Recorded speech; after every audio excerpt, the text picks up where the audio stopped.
Imagine a killer, silent, invisible, it drifts on the air, it clings to surfaces, it waits. This isn't a monster from a nightmare, it's real. It's a fungus, a deadly fungus. One that has learned new tricks, one that is getting stronger. And it's spreading around the world, quietly, patiently. This enemy doesn't roar, it whispers. It seeps into the weakest among us. It takes hold. It grows. It can turn our own bodies into a battleground, a battle we might not win. This is the new terror, the fungal threat. It's rising. You might think of fungi as mushrooms or the mold on old bread, harmless mostly, annoying sometimes, but some fungi are different.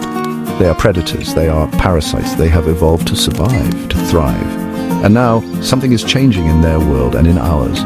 The planet is warming, the rules are shifting, these microscopic hunters are adapting. They are becoming a threat we have never faced before. A threat that can get inside you, deep inside, and begin its devastating work, slowly, relentlessly, eating away at life from within. This isn't science fiction, not anymore. Doctors are worried. Scientists are racing against time. They see the signs, they see the infections, they see the fungi evolving, becoming resistant to our best medicines. There is a name whispered in hospitals, with fear, with concern, Candida auris. Auris means ear in Latin. It was first found in the ear canal of a patient in Japan. That was in 2009, not so long ago. But since then, this fungus has spread across continents like a silent golden tide. Why golden? Under a microscope, its colonies can have a yellowish golden hue, but there is nothing precious about this organism. It is a menace, a deadly pathogen, one that has quickly become a serious global health threat. It prefers to prey on the sick, the vulnerable. Candida auris is a type of yeast, a cousin to the yeasts that make bread rise or ferment beer. But this cousin is a killer. It can enter the bloodstream, it can invade deep into the body, causing serious, life-threatening infections. Think of your body as a fortress. Candida auris is an expert infiltrator. It finds the cracks, the weaknesses, and it slips through. Once inside, it doesn't just stay put. It can spread to vital organs, the heart, the brain, the kidneys. It can cause sepsis, a deadly overreaction of the body's defenses. It's a grim invader. What makes Candida auris so particularly terrifying? Several things. First, it's hard to identify. It can be mistaken for other, less dangerous Candida species. This means patients might not get the right treatment quickly. Precious time is lost. Second, it often causes outbreaks in healthcare settings, hospitals, nursing homes, places where people are already weak. It sticks to surfaces stubbornly, medical equipment, bed rails, doorknobs. It can survive for weeks. Why now? Why are these deadly fungi emerging with such force? Scientists point to a powerful accomplice, a global force reshaping our world. Climate change. Our planet is warming. It has a fever. And this fever is creating a perfect storm for fungi like Candida auris. Think about it. Most fungi prefer cooler temperatures. They thrive in the soil, on plants, not inside warm-blooded mammals like us.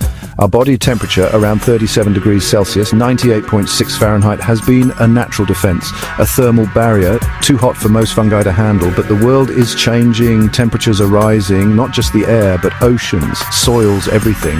Fungi are constantly exposed to these warmer conditions. They are under pressure to adapt or die. And fungi are champions of adaptation. They have been on Earth for over 1 billion years. They have survived ice ages, mass extinctions. So, a few degrees of warming for some, it's an opportunity, a chance to evolve, to tolerate higher temperatures, temperatures that are closer and closer to our own internal heat. The thermal barrier is weakening, it's crumbling. Candida auris might be one of the first examples of this terrifying trend. One hypothesis suggests it lived harmlessly in the environment before, perhaps in wetlands or on some obscure plant. As its environment warmed, it adapted, it learned to survive the heat, and in doing so, it crossed a critical threshold. It became capable of thriving inside us. Our warm bodies are no longer a fortress, they are a welcoming new habitat. Climate change, in essence, may have coached this fungus, trained it, prepared it for invading humans. Section 4. When nightmares walk. Fungi in fiction and our chilling reality. Fungal infections turning people into monsters. It sounds like something straight out of a video game or a horror movie.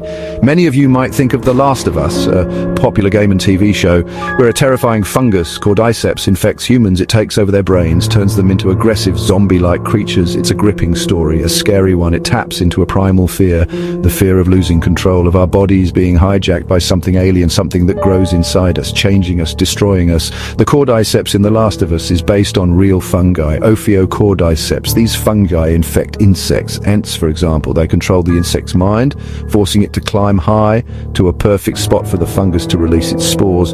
It's a horrifying natural spectacle, and this is important, these specific fungi cannot infect humans. Our body temperature is too high, our immune systems are too complex. So, no, we won't see clickers roaming the streets because of cordyceps. That part is fiction. Pure, terrifying fiction, for now at least. However, while zombie fungi are fiction, the threat of deadly fungi is very real.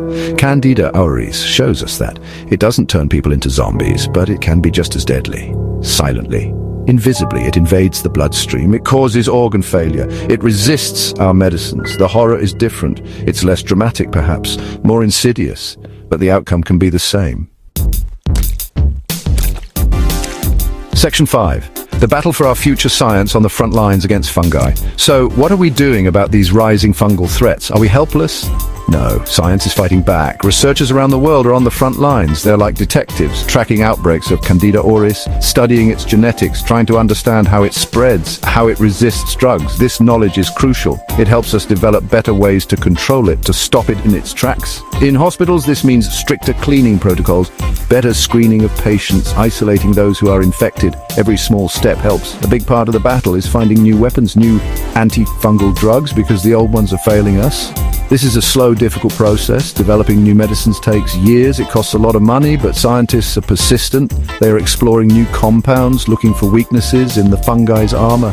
Some are looking at combination therapies, using multiple drugs at once, hoping to overwhelm the fungus's defenses. Others are investigating entirely new approaches, like boosting our own immune system or using viruses that infect fungi. The innovation is constant. The urgency is palpable. Diagnostics are also key. We need faster, more accurate ways to identify Candida auris and other dangerous fungi. If doctors can quickly know what they are dealing with, they can start the right treatment sooner. This can save lives.